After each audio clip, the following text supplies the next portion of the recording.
I want to stay today for our mini message, verse 28. If you didn't listen to yesterday's, you should definitely go back and listen to it because these two connect so closely, I feel like you really need to. So verse 28 says this: Isaac loved Esau because he enjoyed eating the wild game Esau brought home, but Rebekah loved Jacob. Now, this doesn't mean that Esau didn't, or that Isaac didn't also love Jacob. It doesn't mean that Rebekah didn't also love Esau, that they, only loved one of their children.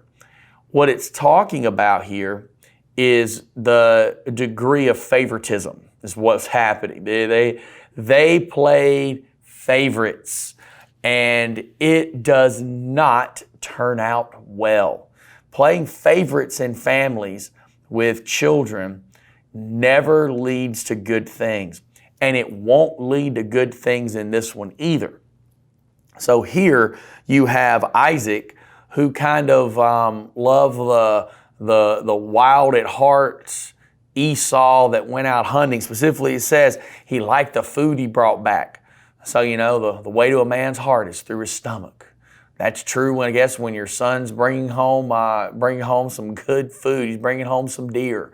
So Esau had a special bond with his father that Jacob didn't necessarily have. But then here on the other side, Rebekah loved Jacob. She had more of an affinity towards him.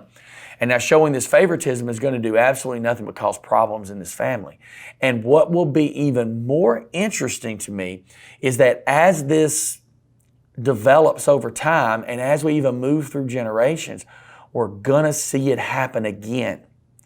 Jacob will play favorites in his family, and it's going to cause problems.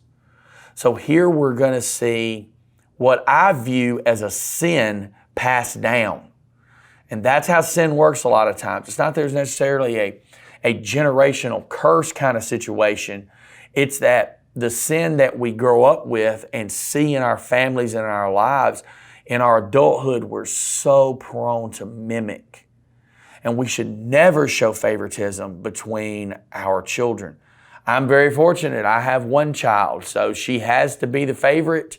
Doesn't matter. But for parents and grandparents, both, showing favoritism really does affect those children. And so as parents and as grandparents, we need to strive as hard as we can within our family to love equally and to treat as equally as we can so that those children all feel loved and appreciated in the same fashion so that we don't find these imbalances. See, I think a lot of the back and forth between Jacob and Esau, a lot of the animosity between them comes down to their parents showing favoritism. And it caused issues within their own relationship. So take that word of advice straight out of Scripture, and you have a great day. We'll see you again.